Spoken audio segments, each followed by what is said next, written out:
कि हार के ठिकरे अपने माँ बाप में फोड़ना बंद करो। शर्म किस बात की, क्योंकि खुजली तुमको है तो खुजालना भी तो तुमको ही पड़ेगा।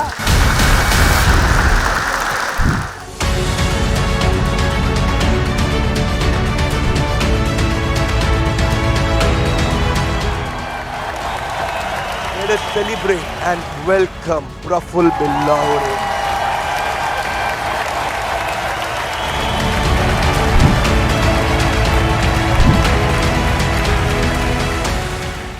मेरा नाम प्रफुल्ल बिल्लौरे है और प्रफुल्ल का मतलब होता है हैप्पीनेस, खुश।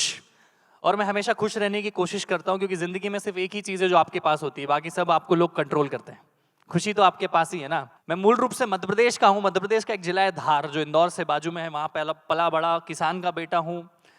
बचपन से ही कुछ करने का मन था। बचपन से ही मेरी दोस्ती मेरी उम्र वालों के साथ नहीं थी। 12-13 साल की उम्र का जब मैं था, तब मैं मूवीज नहीं देखता था, कार्टून नहीं देखता था। मैं अपने पिताजी के पास कोई उनका मित्र मिलने आता था तो उनके साथ बैठता था।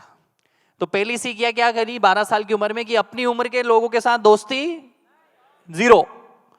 क्योंकि वही आपने मेरे इंटरव्यूज में सुना भी होगा, वही बातें होगी, उस लड़की का नंबर, वो फोन, वो शेयर, वो फेसबुक लाइक, वो इंस्टाग्राम लाइक।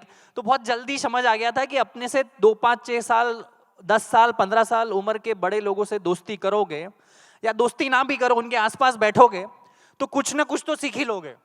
कहीं से भी सीख सकता है आदमी। जूते कैसे पहनते वो भी सीख सकता है, हेयर कटिंग कैसी है वो भी सीख सकता है। एक छोटी सी लर्निंग से चालू करूंगा कि आपकी नजर के सामने जो चीज दिखे उसको ऑब्जर्व करना सीखो। क्या करना सीखो? वो नहीं आता है स्पंज, पानी को सोख लेता है, तेल को सोख लेता है, ऐसा आपका दिमाग हो जाना चाहिए, आपकी आंखें ऐसी हो जानी चाहिए, वो हर चीज को नोटिस करे। मैं यहीं से आपको कुछ नोटिस करने की, मैं यहाँ पे ज्ञान देने कम आया हूं, मैं आपको सिखाने आया हूं। एक एंटरप्रेन्योर वही होता है जो 24/7 365 डेज सीखता रहे। एंटरप्रेन्योर की डेफिनेशन क्या है? एंटरप्रेन्योरशिप की डेफिनेशन नहीं कि 10,000 करोड़ का टर्नओवर। एंटरप्रेन्योरशिप की डेफिनेशन ये नहीं कि सेल्फी कितने लोग ले रहे हैं। एंटरप्रेन्योरशिप की डेफिनेशन ये नहीं कि वाहवाही करने लोग। एंटरप्रेन्योरशिप की डेफिनेशन है कि पहले खुद का जुगाड़ कर लो, फिर आस पड़ोस का करो, फिर समाज का करो, फिर प्रदेश का करो, और फिर देश का करो। करेक्ट? एंटरप्रेन्योरशिप ये है। अगर जिंदगी में समझ नहीं आ रहा है कि क्या करे, तो ये समझ लो कि जो जिस आदमी को आप सक्सेसफुल समझते हो ना, उसकी आदतों को कॉपी पेस्ट भी कर लोगे ना, कहीं तो कहीं पहुंच ही जाओगे। अगर जिंदगी में आप कंफ्यूज हो, आपको लग रहा है कि क्या करूं, तो किसी को तो अपना आदर्श मांगते होंगे ना, किसी को तो अपना आदर्श मानते होंगे। विवेक सर को मानते होंगे कि मैं सक्सेसफुल मानते होंगे। अपने आस पड़ोसी वाले किसी माहेश्वरी अंकल को सक्सेसफुल मानते होंगे ना, किसी जैन अंकल को सक्सेसफुल मांगते होंगे ना, किसी शर्मा अंकल को सक्सेसफुल मानते हो ना। वो जैसा खाता है वैसा खाओ आज से। वो जैसे कपड़े पहने वैसे कपड़े पहनो। वो जैसा चले ऐसा चलो। वो जैसा हाथ मिले ऐसा हाथ मिलाओ। वो जिन लोगों से मिले वहां तुम बैठो। अपने आप 90% सक्सेस तुम्हारी आ गई भैया। जिंदगी में कॉपी पेस्ट करना भी चालू करोगे कोई बुरी बात नहीं है। तो यही करता गया। मैकडॉनल्ड्स में नौकरी 4, 4.5, 5 महीने के बाद रियलाइज हुआ कब तक कहीं पहुंचने के लिए कहीं से निकलना पड़ता है। करेक्ट? तो मैंने कहा ठीक है भैया, सीख लिए। लोग एक ही जगह अटके रहते हैं। मैंने कहा आप खुद की दुकान चालू करेंगे, क्योंकि मैं हमेशा बोलता हूं dream big, dream start small, act now. बहुत बड़ा सोचो। सोचो हाथी खाना है, आप कैसे खाएंगे? 1000 टुकड़ों में पहले काटेंगे उसको, फाड़ फाड़ फाड़ फाड़ फाड़ फाड़ फाड़ फाड़ फाड़, एक एक टुकड़ा रोज खाएंगे। जल्दी किसको है? जल्दी है क्या? हाथी भी खाना है और जल्दी भी खाना है, ये दोनों एक साथ नहीं चलेगा। तो सोचा ड्रीम बिग स्टार्ट स्मॉल, एक नाउ ठेला चालू कर दिया। खुद ने चाय का ठेला चलाया, खुद ने चाय बेची, खुद ने बर्तन मांजे, सब कुछ खुद किया, संघर्ष किया और 2 साल चाय बनाई। क्योंकि वहां से बहुत सारा सीखने को मिलता है। 8,000 रुपए से चालू किया था। क्यों चालू किया था? कि अगर 1-2 बार, पहली बार में 10-15 लाख रुपए लगा दोगे ना, कल को नुकसान हुआ ना, तो जिंदगी भर कभी व्यापारी नहीं बन पाओगे। सारे दुख झेल जाओगे, पर वो पैसे का जो दुख है ना, वो आदमी को कुछ सोचने समझने के लायक ही नहीं छोड़ता है। तो 8,000 से चालू किया। तो एक तो पॉसिबिलिटी थी कि सब कुछ लूट जाएगा पर पैसे तो नहीं लूटेंगे, और अगली बार पापा से मांगेंगे एक और 8,000 रुपए की किस्त मांग लेंगे, क्या जा रहा है। पर अगली बार 10 लाख मांगते तो पापा नहीं मारते, घर से भगा देते। होता है ना बहुत सी बार। तो अगर आप 20, 21, 22 के हो तो सेठ बनने की कोशिश मजदूर बनने की कोशिश करो। कितने ही सूरत के व्यापारी है जिनके 5-5, 7-7 हजार करोड़ के बिजनेस है, उन्होंने उनके बच्चों को यूएस भेजा कि तू मैकडॉनल्ड्स में जॉब कर, स्टारबक्स में नौकरी कर, बैंक बीपीओ में जॉब करवाते हैं उनको, क्योंकि उनको जिंदगी के फलसफे पता चले। अगर आपको 1 रुपए की वैल्यू नहीं है तो इस बात की क्या गारंटी है आपको 100 रुपए की वैल्यू होगी? अगर आपको 100 रुपए की वैल्यू नहीं तो इस बात की क्या गारंटी कि आपको 1000 की वैल्यू होगी? अगर आपको 1000 रुपए की वैल्यू नहीं तो इस बात की क्या गारंटी कि आपको 1 लाख रुपए की वैल्यू होगी? 1 लाख रुपए की अगर वैल्यू नहीं तो आपको किस बात की गारंटी कि आपको 1 करोड़ की वैल्यू होगी? तो earn that first rupee first. मैंने पहले दिन 5 लोगों को चाय बेची, 150 रुपए का धंधा हुआ। लोग मेरे पास नहीं आ रहे थे, मैं लोगों के पास गया। पहले दिन चाय की दुकान जब ओपन करी तो लोग मेरे पास नहीं आ रहे थे, तो मैं हाईवे, एसजी हाईवे, कितने लोग अगर अहमदाबाद में पता हो तो एसजी हाईवे करके एक जगह है, तो वहाँ पे कारें खड़ी होती है। तो लोग मेरे पास नहीं आ रहे थे तो मैं लोगों के पास चले गया और उनकी कार पे नॉक करता, hello my name is Prafull Billore, would you like to taste my tea? I make awesome chai. तो बोले ये वही कौन है अंग्रेजी बोलने चाय वाला, भाई लाओ तुम्हारी चाय। तो ये अलग क्या सीखी, अगर लोग आपके पास नहीं आ रही तो आप लोगों के पास चले जाओ।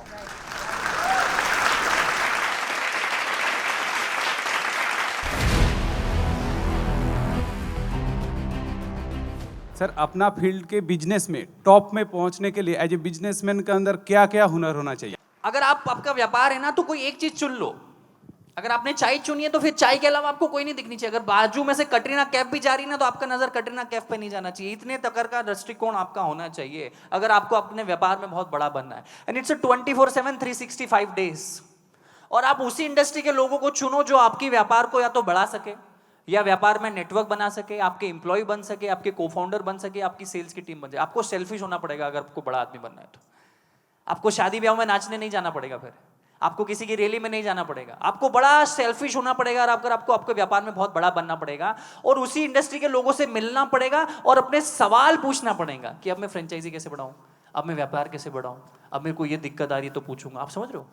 बहुत मजा आने वाला है आपको। यही 24/7 यही जिंदगी है आपकी। और आपको 4, 5, 6 साल, 1000 दिन का रूल बोलते हैं, मारवाड़ी में बोलते हैं ना, मारवाड़ी लोग 1000 दिन आपके व्यापार में आपको पूरे देने पड़ेंगे 24/7 इंटू 365 डेज। तो आप उसके पिताजी बन जाओगे। आप जिस चीज को सबसे ज्यादा समय दोगे, उसमें आप उसके महारथी बन जाओगे। आपने एक चीज़ बोली थी कि अगर पैसा बड़ा लगा के हम बिजनेस करते हैं और बिजनेस डूब जाता है तो दोबारा हम पैसा नहीं ले सकते अपने पेरेंट्स से।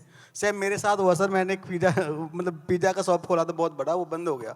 अब फैमिली दोबारा स्टार्टअप के लिए अगर मैं फंडिंग लेता हूँ तो मानते नहीं है, तो उस चीज़ को कैसे हैंडल करना चाहिए? देखो, वही मैं बोल रहा हूँ कि you need to be very balance in your decisions.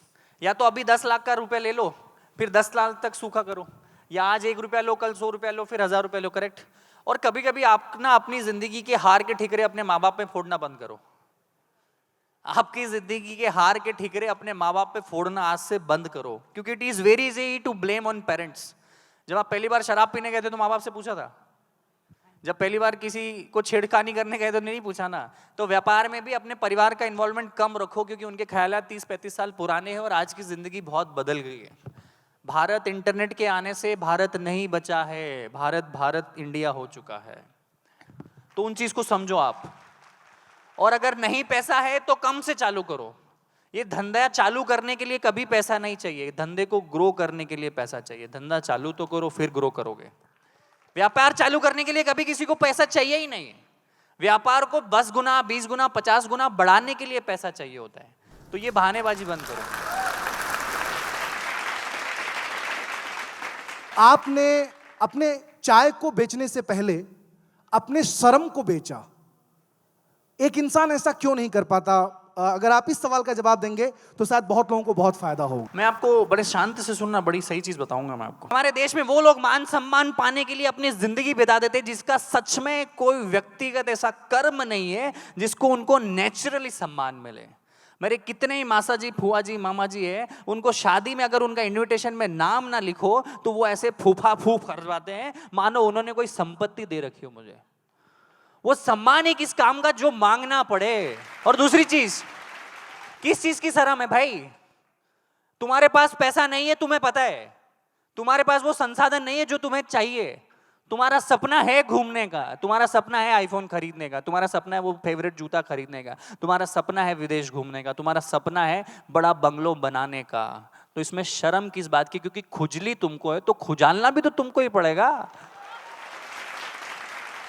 भाई खुजली तुमको है ना, कोई बोल रहा है भाई दो रास्ते आज देखो, मैं आपको रास्ते बताता हूं जिंदगी के। ये जिंदगी है आपकी, मैं यहां से बताता हूं, ये जिंदगी है आपकी।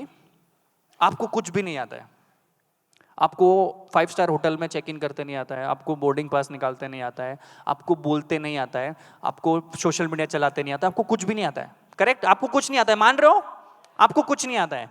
आपके पास 2 ऑप्शन होते हैं, या तो राइट पैर आगे लेके स्वीकार करो कि मुझे नहीं आता है, आज से मैं हर दिन सीखूंगा, या तो यू टर्न ले लो और चद्दर डाल के बिस्तर पे सो जाओ, तुम्हें कोई उठाने जाने वाला नहीं है। 2 ऑप्शन है आपके पास। और एक चीज मैं बताता हूं, when you know you don't know, you have better chances of learning. समझ आई? जब आपको पता है कि आपको नहीं पता है तो आप सीखोगे, नहीं तो हमारे देश में अलग चलता है, बाप को सिखाएगा, तेरे से ज्यादा पता है, बाप को सिखाएगा, उसको नहीं पता है। ये एरोगेंस में छोड़ो, हमें विश्व गुरु बनने की जरूरत नहीं है, हमें विश्व विद्यार्थी बनने की जरूरत है। हमने बहुत सिखाया, 100 साल पहले हमारे दादाओं ने, हमारे गुरुओं ने पूरी दुनिया को सिखाया, क्योंकि उन्होंने सीखा, उन्होंने पढ़ा तो सिखाया। आज इस देश को अपने 100 साल पुराने कर्मों की वजह से अगर पीठ थपथपानी पड़ रही है तो ये दुर्भाग्य है इस देश का, ये दुर्भाग्य है हमारा। मेरे दादा एमपी थे, मेरे दादाजी ने वो किया, अरे तूने क्या किया? मेरे फूफा जी महाराष्ट्र के मिनिस्टर है, मेरे दादाजी ने ये बिल्डिंग बनाई थी, मेरे फूफा जी ये करते। अरे कब तक लोगों के चक्कर में अपने सम्मान मान को ढूंढोगे? किसी ने आईफोन बनाया, स्मृति मैम आपने खरीदा, आप खुश हो गए। ये स्टीव जॉब्स भैया ने बना दिया, आपने यूज किया, आपने खरीदा, आप खुश हो गए। आप स्टोरी डालते हो ना स्नैपचैट पे, 14 मैक्स प्रो। किसी ने जूता बनाया, तुमने 10,000 का जूता खरीदा, तुम खुश हो गए। किसी ने ये माइक बनाया, हम यहाँ चिल्ला चोट कर रहे हैं, तुम खुश हो रहे हो। किसी ने स्क्रीन बनाई, तुम देख रहे हो, तुम खुश हो रहे हो। तुमने क्या बनाया कि दुनिया खुश हो रही है? तुमने कुछ बनाया क्या? चाय बनाओ यार, समोसा बनाओ, कुछ तो बनाओ कि लोग खुश हो। कब तक उपभोग बन के, कब तक कस्टमर बन के अपने आप को गौरवान्वित महसूस कराओगे? कभी क्रिएटर तो बनो।